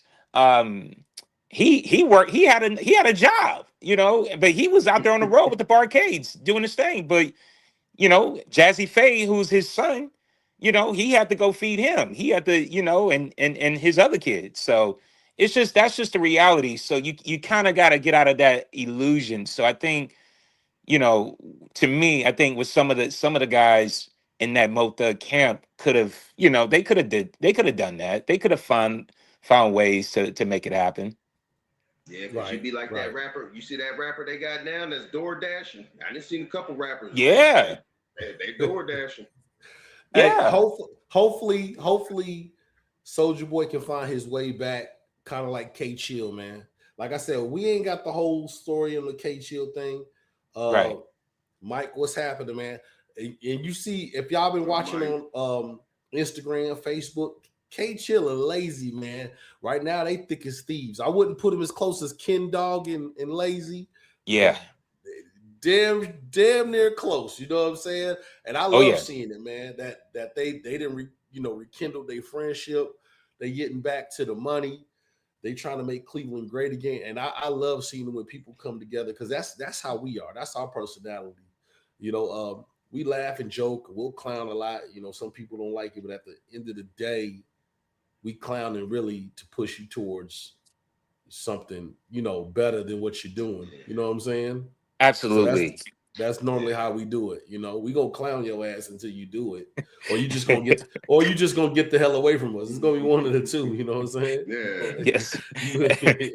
Absolutely. No, I love what y'all doing. I mean, again, I've been a bonehead since I was a child, and so since a little boy. So, you know, one of the things I mean, as far as in my household, my mother loved Bone, and she loved the fact that they never degraded women. You know what I mean? So, I and, didn't even think about and that. Damn. yeah, and that was something I remember. One of the first questions I had asked Lazy when we had him on the show. Hold on, D Minor, because you might have just dropped another bombshell on me. Yes, sir. Do Bone ever call women bitches and hoes? That one song. I text them jackets and cactuses and even carry guns. Even the bitches carry guns. Yeah, but they wasn't really degrading. But I get it. They said it in No Surrender too. Yeah, but they don't. I'm not saying do they say bitch. I'm talking about degrade. Like Snoop. No, you know what I'm saying? I haven't. Not since Faces of Death. Casino. Yeah, not since Faces of Death. Yeah, Faces of Death. You think so? So when they disrespect women on Faces of Death, hold on. Death. Death D. Oh yeah. My bad. Yeah. Damn. Okay.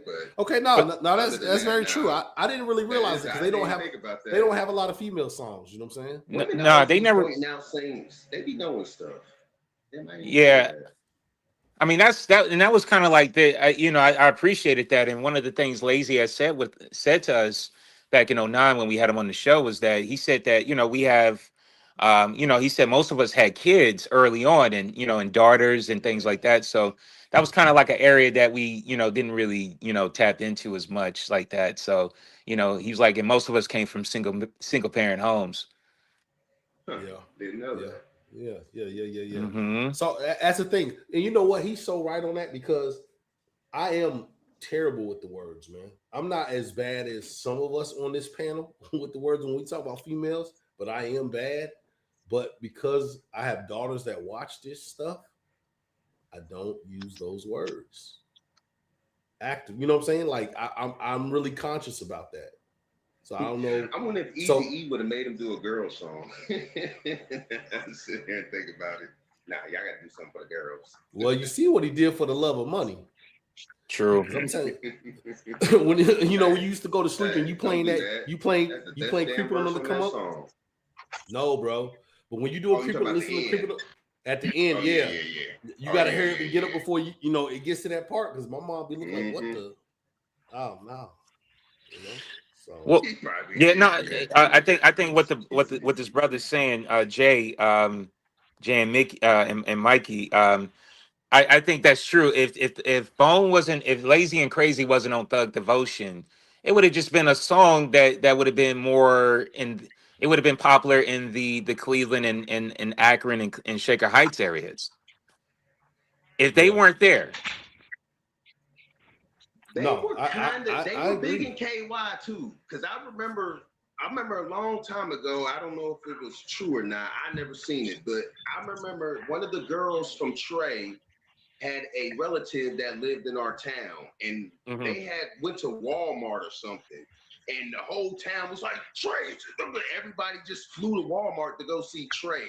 So, you know, and they wasn't really no hot group. They was just on that song, and everybody knew them because I know in KY we knew them. And KY Bone was real big. Anything Bone touched in KY, if it hit there, we was buying it. We didn't care who it was. We were real big on Bone, man, and KY. We was big on everything in KY for real. Especially if you was around us. Yeah. Dante's right. It was called Mo Cheese on Creeping on the Cone. Yeah, that's what it was. Yeah. You let that song keep playing after For the Love of Money, it was over. Yeah. Yeah, no, and it's funny too, because even up here in the Bay Area, like, yeah, they can come, like Bone is tour LA, and they can tour essentially anything in any area in California, and they win, you know. And even and you know, the misconception, I'm gonna say this about the Bay Area, San Francisco Bay Area. A lot of people always feel that you know, because you know LA is such a big deal, that the Bay Area is a lot like LA and the surrounding areas, which is not. We don't even have blood. We don't even have Bloods and Crips here. Yeah, and you got your own. Listen, when it comes to Cali music, that's my thing. You know what I'm saying?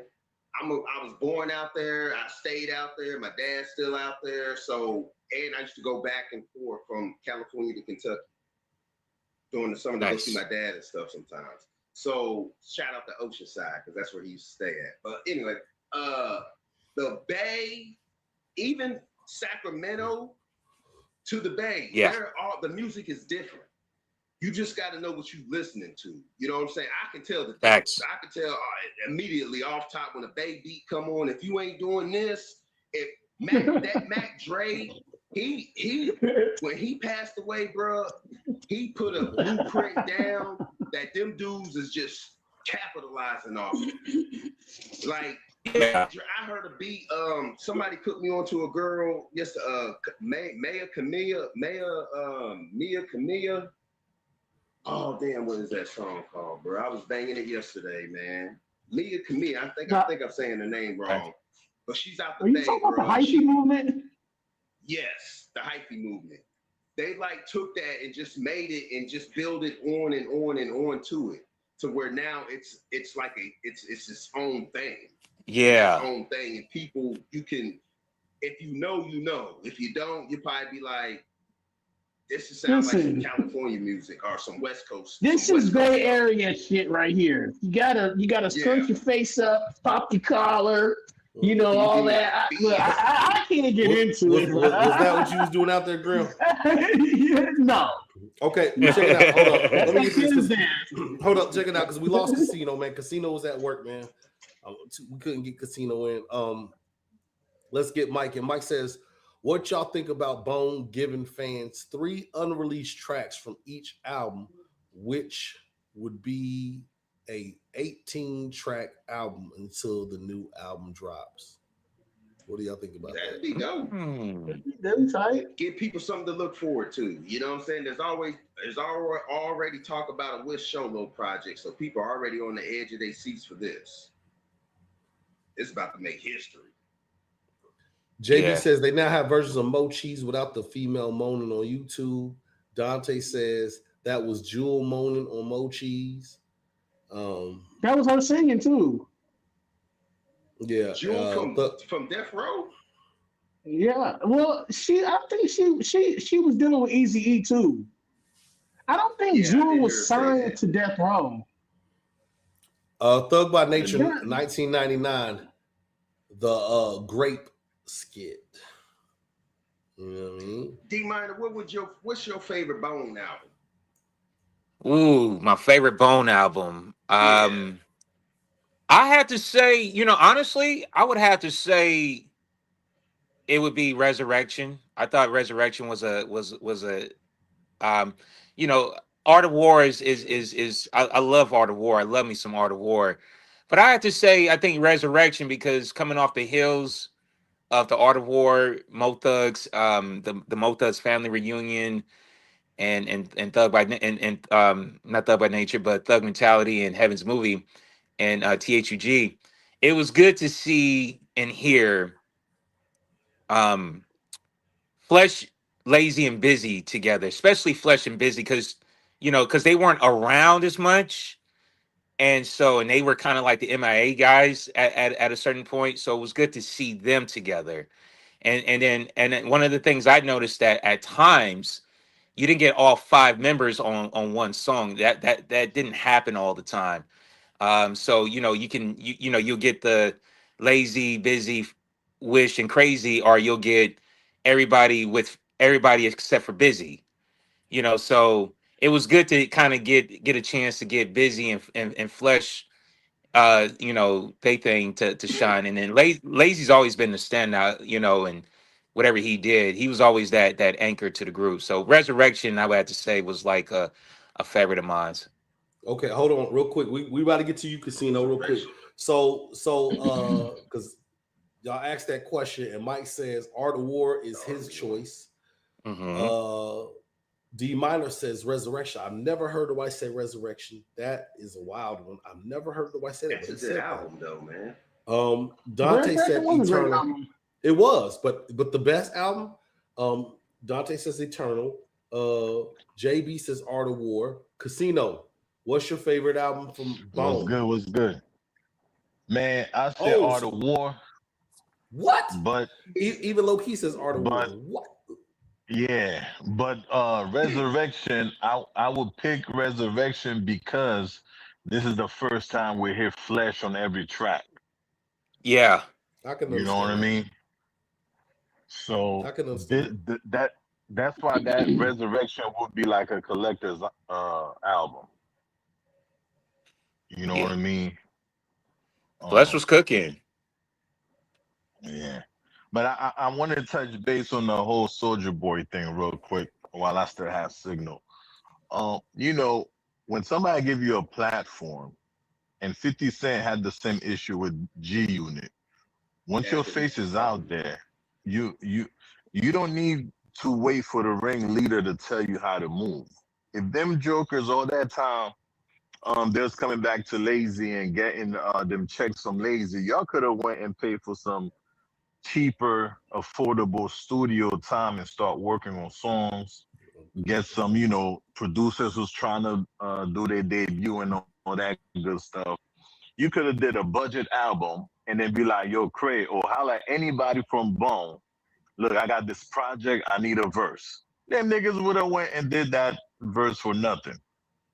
Because they already put you on. You're already part of Mo Thug. They would have went, at least you show like, yo, I'm trying to, you know what I'm saying? I'm trying to put my best foot forward.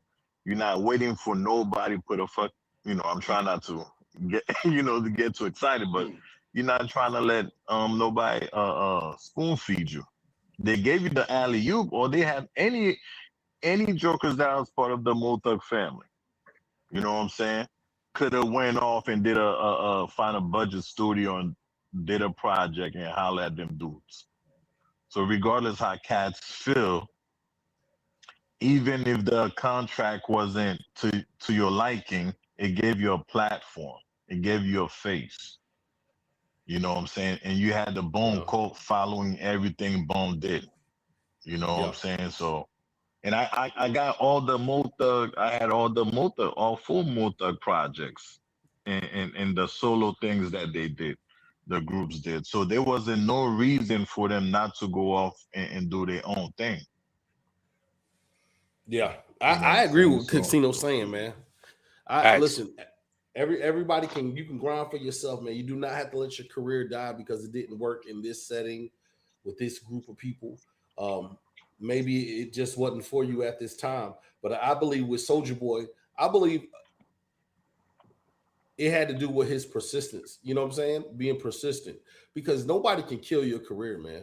And with the internet coming about, I'm pretty sure Lazy Bone ain't stopping you from doing your work, man. You know what I'm saying? But what it is, the internet has gave everyone a voice now. Now that everyone has a voice, everybody can voice their displeasure on how something went, because you was really waiting for, like Casino said, the boss to give you the plug, or you know what I'm saying? When really you could have just did it yourself and actually forced his hand. You see what I'm saying? A lot of times when you need something done, yeah, somebody might have something in mind for you, but you gotta force their hand. Like I'll put it to you like this, and I'm just gonna use Cecil because this is not how this went down, right? But let's say in general, Cecil hits us up and says, "Hey man, K Chill wants to do this media run. You know, I'm helping him out, man. That's my boy." Woo, woo, woo. And I say, "Oh man, we ain't got time for it." Because I'm telling you, when Cecil hit us, it was really on the fly. I mean, it was literally maybe a day or two to prepare. And he say, "Listen, do y'all research.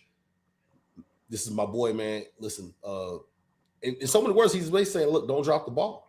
You know what I'm saying? He ain't say this is a test. He ain't say shit like that. Hey man, I like your podcast. Y'all ready for a real interview?" And that's what it was. So that was just me and the Cecil going back and forth. And I told the team, said, "Hey man, what y'all want to do?" And they was like, "Man, it's whatever."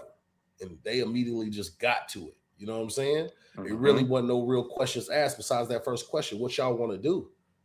It wasn't even like a question. They listened, looking at me like, "Hey, what you mean? What we want to do?" Right? So, with that being said, you can kind of force someone's hand. They might be able to see it, the talent in you, but it's on you to actually say, to verify what they're seeing is correct. You know what I'm saying? And that's not a toot to our own horn or nothing, but it's, you got to kind of it's not forcing nobody's hand, but you're just verifying what they see. That you want it bad enough. You know what I'm saying? Because you got to look at Cecil. He working with Lazy Bone now. What the hell is that about? You see what I'm saying? Like who Yeah. he was just looking. Yeah, he was just looking for an interview. Mess around, got a friendship out of the whole situation. And if Bone didn't believe in any of the multi artists, they would have never put you on. Come on, man. Facts. Come on, man. Obviously, they see something. You know what? I'm gonna say something. I'm gonna say this. I don't even think it was even all that. I think that Bone, some of them guys were just tight with Bone, and I think that Bone, because look, man, everybody, like I said, man, everybody okay, I don't want to get off Bone, but we can take Silk the Shocker. We know Silk the Shocker. Everybody says Silk the Shocker can't rap, but he's Master P's brother, so he's gonna get put on. Yeah, that is true. But let's be clear. I mean, there was a few people that was kind of suspect, but now that I'm trying to really think about who was suspect for real, like. I'm trying to say who was really suspect. Listen, the people y'all are calling suspect, they're like Tony Tone, Ken Dog. Tony Tone was suspect. Ken Dog was. Ken Dog. I don't think any of them was suspect. You know what I'm saying? Suspect. Yeah, don't do Ken like that, man. You know what I mean? But let's talk was suspect. About scriptures. I'm not saying everybody was tight, but listen, nobody on there was nobody on volume one was suspect. Yeah, that's on Double Glock though, bro. That's one verse. Yeah, he didn't kill that, but that was short. It was. I mean, what about their Mo Thug cuts? Now the Searching for Peace was tight, but I never really thought Tony Tone was a tight rapper. That's just my opinion. He might not. I think he's hard, but I don't think he wasn't. He wasn't no Tombstone. Tombstone was I think Tombstone was next to Too True. I think Tombstone was the guy. Right. Rest in peace. I can understand the levels of it, but for somebody to say, if that's what you call mid, that's crazy. Because there was a lot of tight people. There was a lot of tight people coming out for Mo Thug. Yeah, definitely. And they gonna body a lot of people. You know what I'm saying? Let's be clear. What about Boogie Night or more hard? Boogie Night was something. Yeah. I mean, I'm not saying you can't name nobody. But if you think about it, if we start putting everybody against, let's say, Too True had the time to be polished.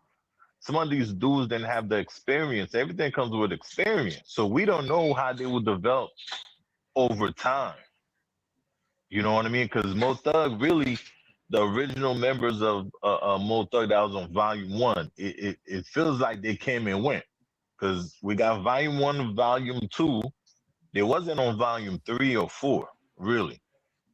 So we don't know what they could have, if they had the same amount of time to prepare as Too True. You know what I mean? Yo, We don't know what level they would have got to. So we can't keep fact. Well, I'm putting gonna tell you. everybody against Too True.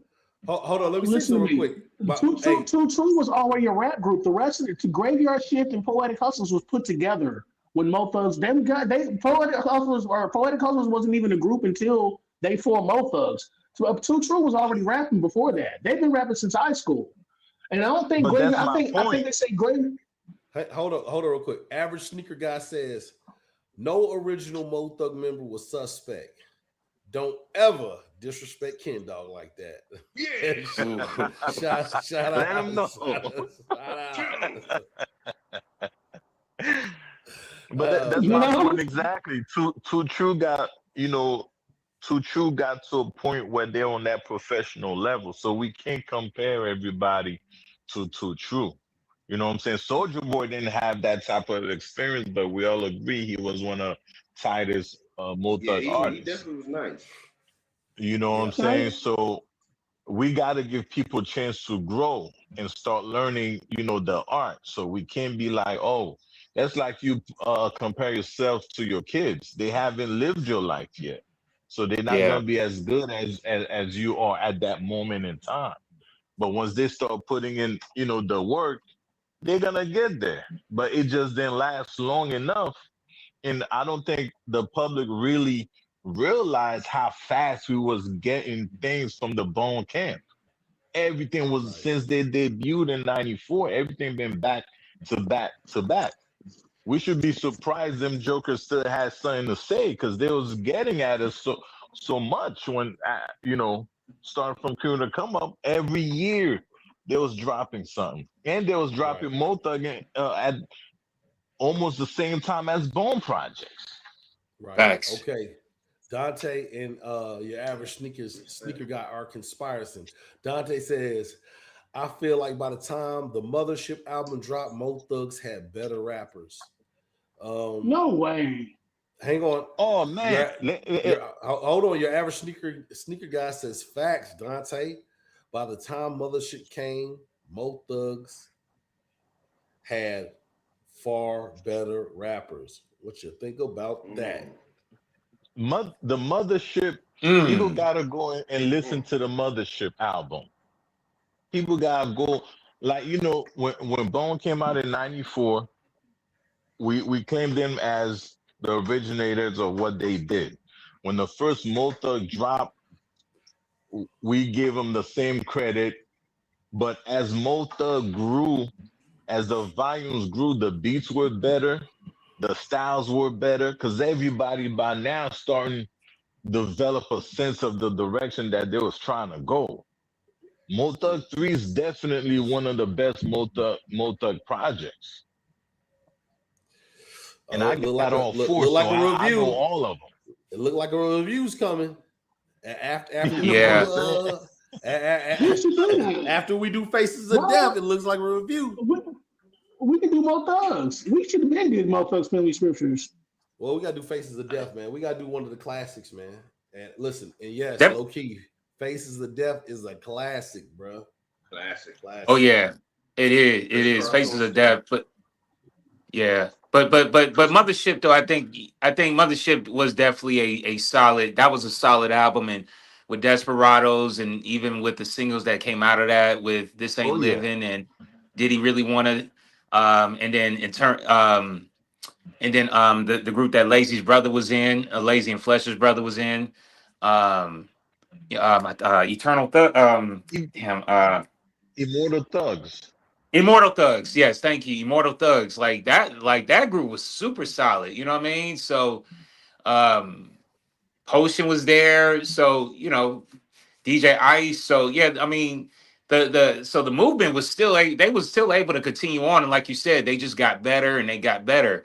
So like you said, they just evolved. And you think about it, for like 7 years, consistently, to what Carcino just said, they were able to come out with albums, projects every year from 94 until 2000. I think it was a drop. No, I'm sorry. Yeah, no, 2001 too. I think they had something that came out as well. So They still just kept That's dropping when and dropping and dropping, Thug and it was World Order came quality. out. Thug World Order came out in 2001, didn't it? Thug by Nature came out in 2001. Thug Mentality was 99. And The Gift. No, I said Gift Thug 2. World Order. Thug World Order was like 03. The Gift Are you came out sure? in 01 02. too. I thought Yep. it was like And 01. Thug Lazy first solo came out in 01. And The Gift came That's out right, at the same 01. time. Yeah. So think about it. Fifth And Off, not Let not to Loose, The mention, Gift, and Thug by Nature. 01. right. Not to mention 97. That's why I said Bone made a big mistake. In 97, they dropped Art of War, they dropped Too True, and Poetic Hustle. All that was within the same year. But like I said, Bone gonna Yeah. outshine their own artists. That was one of the mistakes I think they made. They should have spread those three projects out. We're gonna drop Art of War because I'm sure Ruthless is like, yeah, we need another Bone album. So they Hmm. just featured Too True on Art of War to set the public up for what's next to come. You know what I'm saying? Have those two Mo Thug solo projects. They should have featured those characters on Art of War. Art of War was a smash hit, and then at least the public gets an earful of what's next to come, and then drop Too True, and then pour. You know what I'm saying? Like that, instead of you're competing against each other.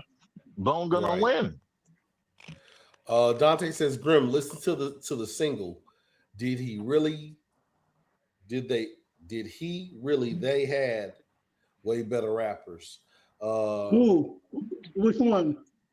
What's he talking about? The Mothership. No I think Thug, you he's talking talking about about. the mothership? Yeah. You know what, bro? Listen, bro. I'm gonna keep it all the way 100, bro. I was really speaking. I didn't. I'm gonna keep it real, bro. I didn't really hear Mo Thug's Family Scriptures, the Mo Thug's Mothership Part 3. I was really speaking on up to Mo Thug's Part 2 because I didn't hear Part 3. But it was like, man, it was so much disarray and stuff going on. I was disappointed with the second one. I'm not gonna lie. It had some tight cuts on there, but overall, I was disappointed with it. Their new artists weren't up to snuff. I didn't think. As far as the old Mo Thug artists, MT5, Potion, Powder P. I mean, some of them got like they had the Ghetto Cowboy hit with the Felicia and the Ghetto or Thug Queen, but we didn't really hear nothing from Thug Queen. These are people that they had should these are people that they should have catapulted. This is what I'm saying. The whole point of the Mo Thugs projects, I thought, was to catapult these artists into solo projects. Possibly. Facts. I don't know. Your average sneaker guy said this guy Absolutely. really knows. Absolutely. The Queen was supposed to have an album too. Look, he's Where? I It never have happened. It to never say. came out. Can y'all hear me? Is she still Yeah, still yeah, we signed can hear to you. Crazy Bone? Y'all can hear me? Do you mind? We got you. The Queen was Mo Thug. I thought she had went I to know Thug this, Line. but she did not come out with an album, though. None of them people came out with an album. You know, you can't keep doing so. This is the thing. The point of a compilation of a project like that is to showcase your individual artists. So at some point, you're going to introduce these individual artists to the rest of the world. Otherwise, Right. you're going to keep on coming up with compilations. It's like compilation after compilation. These are great compilations, but can we get more deeper into these artists? Because we might like some of these guys.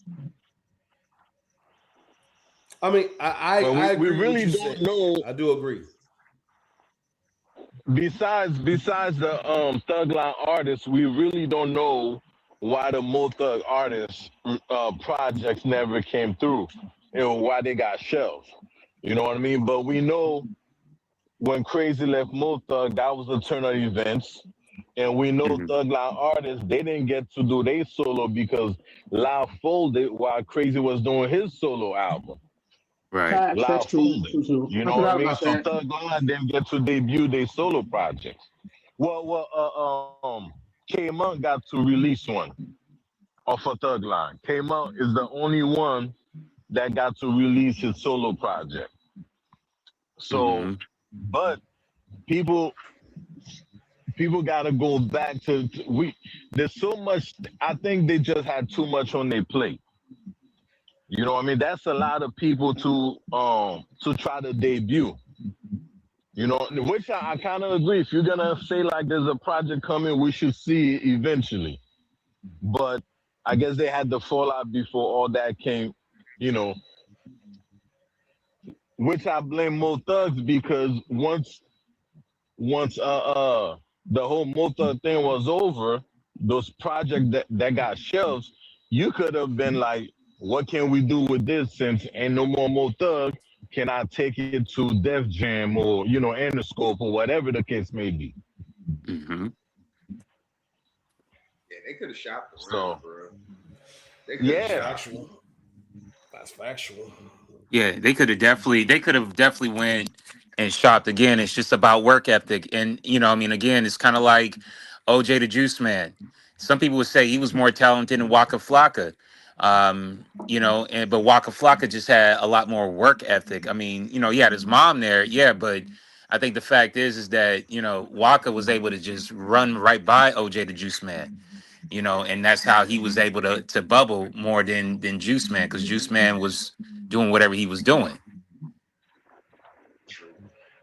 and he had the feature with Busy. He could have tough once he had that. Who had the feature with Busy? Then Juice Man had a feature with Busy. Feature with Busy on a single. Unless I'm thinking about somebody else. Soulja Boy with Busy? No, he said OJ the Juice Man had a Juice song Man. featuring Busy Bone. Oh yeah, I think so. I think so. I'm not sure. I don't know. Bag song. If my, I'm not it's a lot of sure. song. I might be confusing lanes, but I thought he I'm did. not too sure. I might have to look that up. But it's Busy just interesting popping though. up on features With out all of it's nowhere. funny because I never heard any bad things said about any of the Seven Sign artists. Like Mr. Majesty. He just kept going. He bubbled. Yeah. Yeah, they were tight. Seven Sound was tight. So, which I can totally respect. Then also I think he seemed to have his business, his paperwork together, as a and things like that. So he knew to continue on even with or without Busy. But that's how Cat Cody ended up with Busy on Seven Side because Mo Thug was so flooded with Yeah. people. So Busy took him on as a solo act off of Mo Thugs. That's how he ended up on that side. Okay, so it's like this. I look at it like this. As far as Mo Thug go and everything like this, I believe Mo Thug really had talent. I think Mo Thug was probably more talented than what people give credit for. So when I say a statement, because some person might say, "Hey man, but you said you and your guys will roll on him." Yeah, because we that tight. Like I'm just going to tell you the truth. We that tight. I ain't bullshitting. But I do believe Mo Thug, like if you put like the actual Mo Thugs against like No Limit, Cash Money, I'm just talking about as a collective. There ain't too many people fucking with Mo Thug. I'm just gonna be honest. There's not too many people fucking with Mo Thug. Facts. Even Skint wasn't bad. His debut on Mo Thug 3, that his single was tight. Yeah. I think Felicia did the hook. Did some ad-libs for them on that song. Volume 3 is slept on to me. I think people just look at them as a collective, like who had a good solo album, who had this. But I'm not talking about There wasn't no solo careers. albums though. Are you talking about through Mo Thug? Yeah. Mo Thug, there was a couple solos, man. What are you talking about, Grim? There was solos.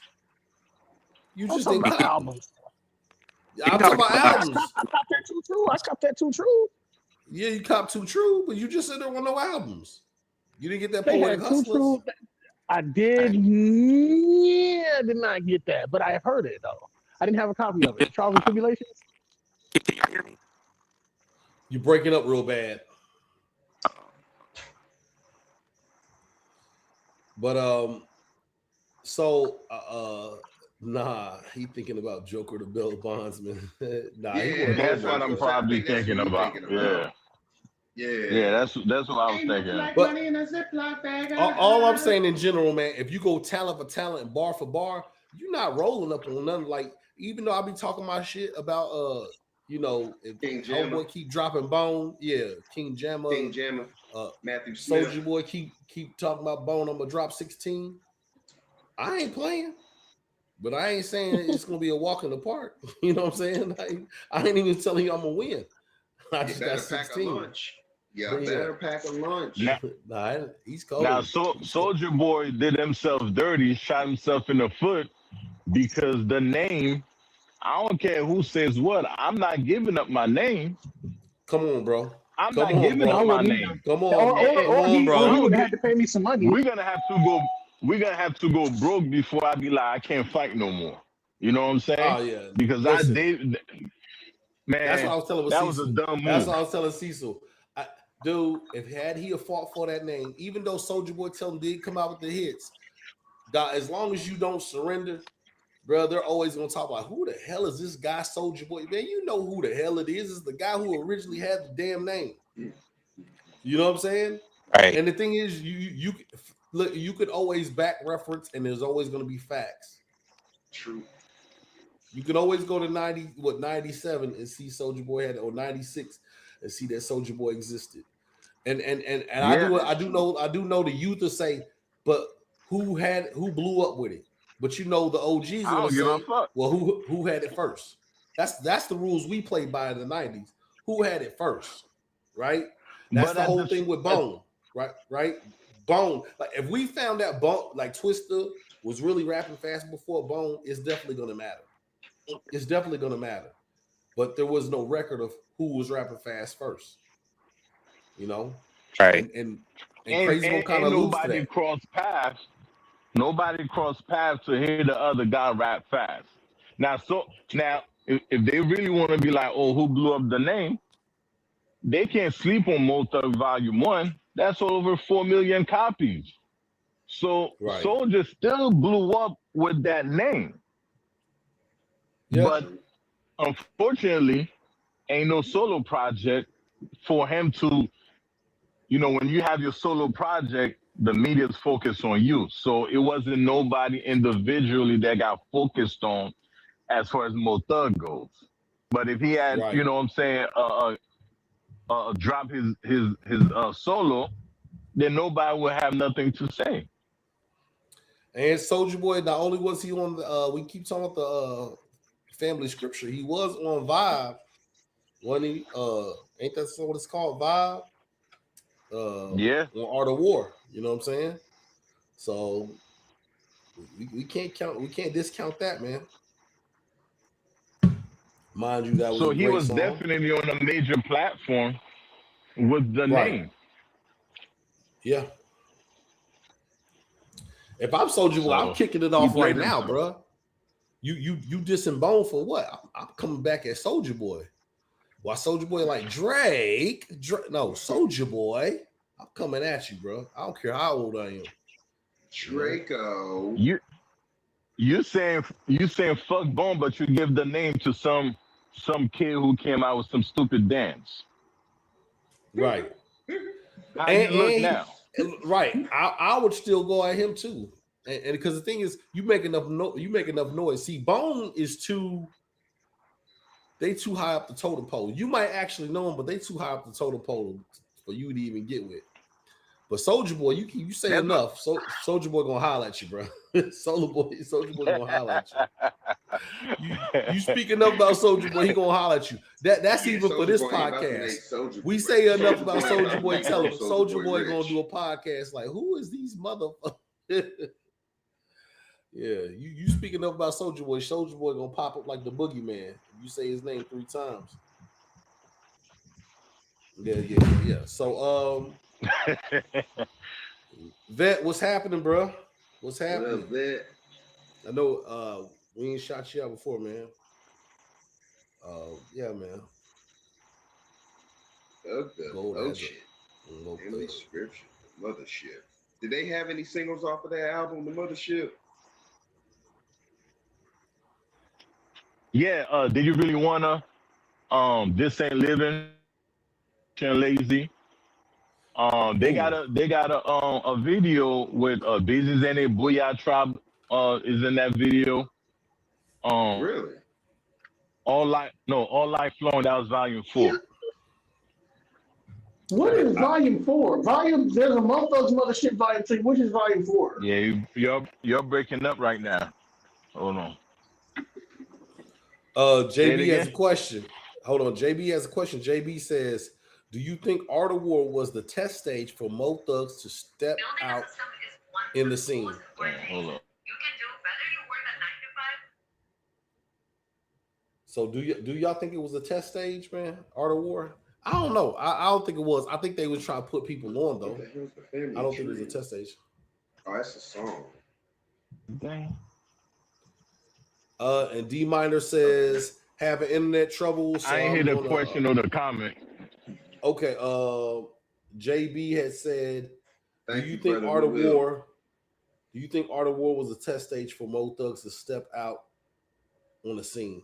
Like casinos having problems too.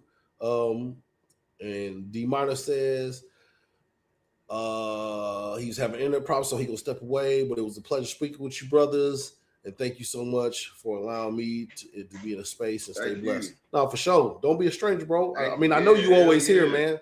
Pull up. You know what I mean? Yeah.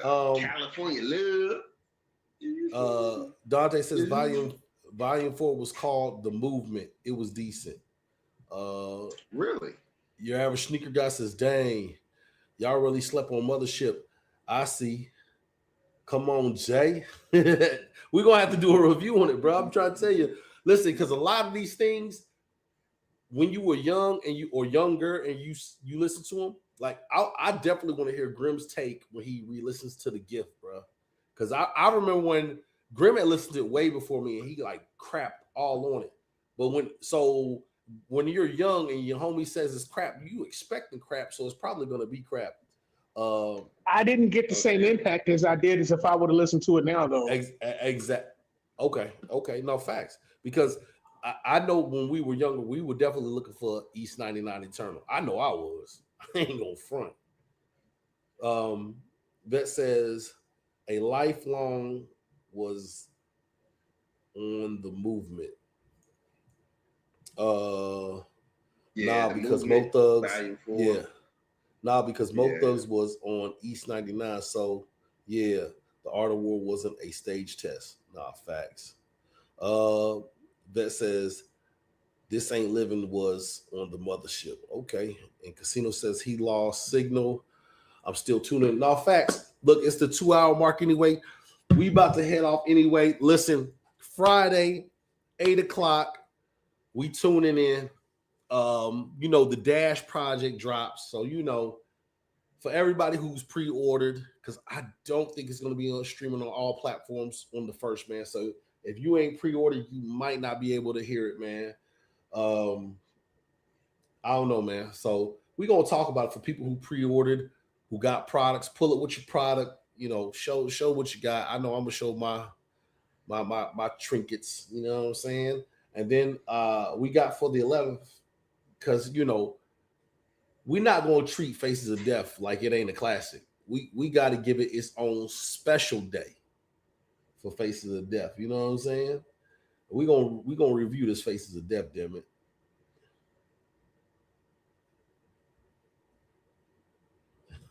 it. Dante says, damn well somebody going to sneak that shit online or peek that shit online. Facts. Oh, you talking about the Lazy Bone? Yeah. Yeah. That's the problem nowadays. People ain't shit. Oh, he's leak. Okay. Peace be still in lazy voice. Facts. Y'all be easy. Leak. For sure. Yes, sir. We out.